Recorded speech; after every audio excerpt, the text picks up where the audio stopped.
Hello दोस्तों, difference between charter party and bill of lading इस video में हम पढ़ने वाले हैं। ठीक है, हम कौन सा डिफरेंस पढ़ने वाले हैं? चार्टर पार्टी और बिल ऑफ लेडिंग के बीच में डिफरेंस। ठीक है, जो कि अच्छा खासा जो है ना, सबसे ज्यादा जो पूछे जाने वाला ये है, ये आपको एमकॉम लेवल में देखने को मिलेगा सबसे ज्यादा पूछने लायक। तो ठीक है ना, तो कोई बात नहीं, इसको हम पढ़ते हैं फटाफट से। और उसके अलावा जहां जहां ये पूछा जाता है वहां आप इसके बारे में लिख सकते हो, चार्टर पार्टी और बिल ऑफ लेडिंग के बीच में डिफरेंस, क्योंकि ये डिफरेंस काफी आसान होने वाला है। इस वीडियो के माध्यम से मैं आपको करवाऊंगा, ये काफी आसान होने वाला है। देखो फटाफट से, सबसे पहले है कॉन्ट्रैक्ट एंड एविडेंस की। अगर हम बात करें बेसिस, मैंने कॉन्ट्रैक्ट एविडेंस की बात की तो मैंने कहा चार्टर पार्टी क्या है, इज अ कॉन्ट्रैक्ट।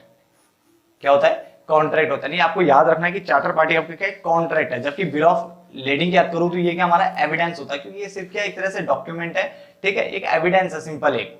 ठीक है ना, तो जबकि चार्टर पार्टी की हम बात करें कॉन्ट्रैक्ट होता है किसके बीच में? Between ship owner and शिपर।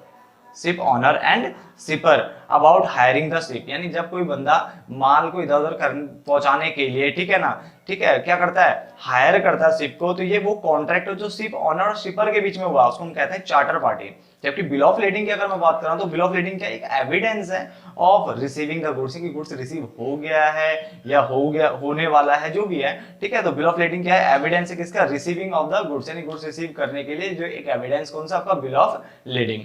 Transferable की अगर मैं बात करूं तो चार्टर पार्टी इज नॉट, क्या लिखा हुआ है? ट्रांसफरेबल, इसको ट्रांसफर नहीं किया जाता, जबकि ये ट्रांसफरेबल नहीं होता, ये ट्रांसफरेबल नहीं है। पर बिल ऑफ लेडिंग की बात करूं तो ये ट्रांसफर्ड इसको किया जा सकता है। ठीक है, बाय एंडोर्समेंट एंड डिलीवरी। चाहे तो आप एंडोर्स कर दो। एंडोर्स मतलब क्या है कि एक पार्टी जब दूसरे पार्टी को क्या करती है, उसको हैंडओवर कर देती है या उसको ट्रांसफर कर देती है, उसको एंडोर्समेंट बोल दिया आपने। ठीक है, जो आपने बिल ऑफ एक्सचेंज में सुना भी होगा ये वर्ड, एंडोर्समेंट वाला केस, या डिलीवरी करके ये आपका ट्रांसफर हो सकता है। तो अब तक क्या पड़ा? ये कॉन्ट्रैक्ट है शिप ऑनर और शिपर के बीच में।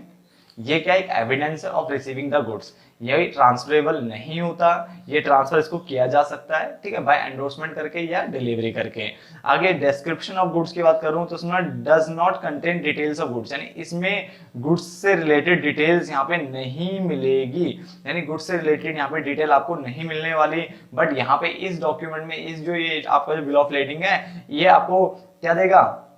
डिटेल ऑफ गुड्स बिल्कुल देने वाला है। ठीक है, उसमें लिखा होगा कौन कौन से गुड्स इसमें है, क्या उनकी डिटेल्स है, सब कुछ यहाँ पे मेंशन होगी। उसके अलावा टाइटल ऑफ द गुड्स की अगर हम बात करें तो उसने बोला charter party is not a document which declare the title of the goods, यानी ये आपका title of the goods declare करने वाला नहीं है। ठीक है, टाइटल को ऑनरशिप भी बोल देते हैं। ठीक है, तो इसने बोले ये आपका टाइटल को क्या दिखाने वाला है? ये आपका टाइटल को डिक्लेयर नहीं करने वाला। ये लिखा ना, देखो, charter party is not a document which declares the title of the goods, जबकि यहाँ पे बिल ऑफ लेडिंग का एक ऐसा डॉक्यूमेंट है जो कि डिक्लेयर करता है title of specified goods specified, यानी जो गुड्स आपने स्पेसिफाई किया टू द गुड्स स्पेसिफाइड, उसको वो टाइटल यहाँ पे स्पेसिफाई करेगा, टाइटल दिखाएगा, टाइटल शो करेगा, बट यहाँ पे टाइटल शो नहीं करेगा। ठीक है, देखो थोड़ा अजीब सा है, फर्स्ट टाइम आप ये पढ़ रहे हो चार्टर पार्टी। ठीक है, थोड़ा अजीब अजीब सा लग रहा होगा इसको पढ़ने में, बट कोई बात नहीं। देखो एक बार दोबारा रिपीट कर देता हूँ, उसके बाद आगे एक पॉइंट दोबारा कवर करते हैं, आगे और पॉइंट्स लिखवा के मैंने इसमें। ठीक है, देखो चार्टर पार्टी कॉन्ट्रैक्ट है जो कि शिप ऑनर और शिपर के बीच में हो रही है। बिल ऑफ लेडिंग का एक evidence of receiving the goods. मैं बार बार रिपीट इसलिए करता हूँ ताकि कोई भी वीडियोस अगर आप यहाँ से देख रहे हो ना, तो आपको यहीं पे समझ में आ जाए। ठीक है, ये नहीं कि उसको बार बार क्या नाम है घर पर रट्टा मारना पड़े, यहीं पे मैं बार बार इतनी बार रिपीट कर दूंगा उसको कि आपको यहीं पे वो याद हो जाएगा। देखो ये नॉट ट्रांसफरेबल है, ये ट्रांसफर किया जा सकता है बाय एंडोर्समेंट और डिलीवरी के तहत। ठीक है, डिस्क्रिप्शन गुड्स, इसमें जो डिटेल्स होती है गुड्स की वो मेंशन नहीं होगी, ये कंटेन नहीं करेगा, बट ये डिटेल्स ऑफ गुड्स कंटेन करेगा, बिल्कुल डन।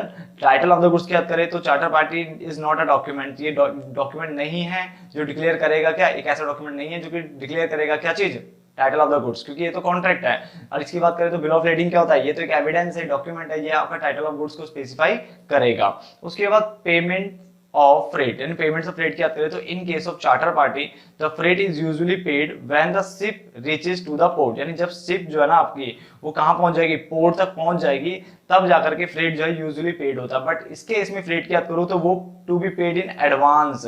ठीक है, तो वो एडवांस में पे होगा। यहाँ पे क्या है? एडवांस में पे होगा। यहाँ पे कब होगा? जब शिप जो है पोर्ट तक पहुंच जाएगी, तब जाकर के यहाँ पे फ्रेट की पेमेंट होती है। यहाँ पे फ्रेट की पेमेंट एडवांस में पेमेंट हो जाती है।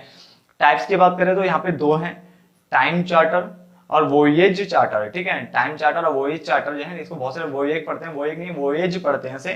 ठीक है, क्या पढ़ना है? वोयेज। तो टाइम चार्टर और वोयेज चार्टर, फिर भी इसके एक बार प्रोनाउंसिएशन आप देख लेना।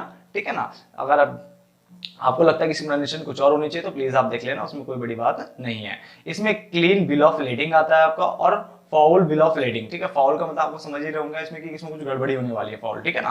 तो error, mistake, fraud what type का कुछ गड़बड़ी होने वाली है, यहाँ पे फाउल है। तो टाइम चार्टर और दूसरा कौन सा है, voyage charter, clean bill of lading और फाउल बिल ऑफ लेडिंग, ठीक है। लास्ट पॉइंट आपका कवर करते हैं, कोलेटर सिक्योरिटी। देखो कोलेटर सिक्योरिटी मतलब होता है ऐसी सिक्योरिटी जो मेन सिक्योरिटी के साथ ना एडिशनली जुड़ी होती है। यानी जब आप मेन सिक्योरिटी रखते हो किसी के सामने और साथ में कोई दूसरी सिक्योरिटी भी अगर एडिशनली आपने रखी है, ठीक है, तो उसे कोलेटर सिक्योरिटी कहते हैं। एडिशनल सिक्योरिटी की बात कर रहा है तो उसने बोला it can not be used as collateral security, यानी चार्टर जो पार्टी है इसको आप यूज नहीं कर सकते as a collateral security, as a additional security इसको यूज नहीं किया जा सकता, ठीक है। यानी जो मेन सिक्योरिटी के साथ जुड़ा होता है, ठीक है, इस फॉर्म में आप इसको यूज नहीं कर सकते, but it can be used as collateral security to borrow money, but इसको कोलेटर सिक्योरिटी की तरह यूज किया जा सकता है।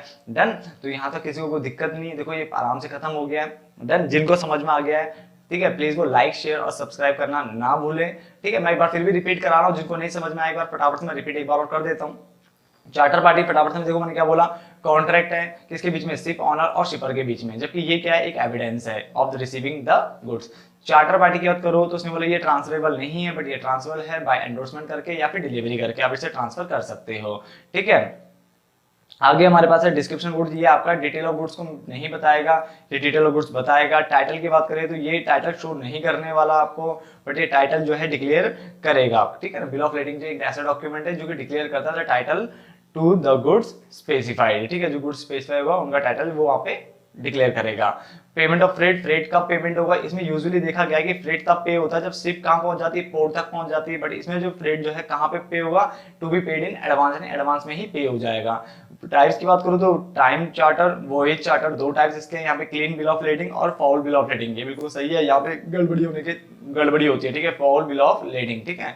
उसका कोलेटरल सिक्योरिटी, तो it can not be used as collateral security, इसको कोलेटरल सिक्योरिटी की तरह यूज नहीं किया जा सकता, बट इसको यूज किया जा सकता है, ठीक है, it can be used as collateral security.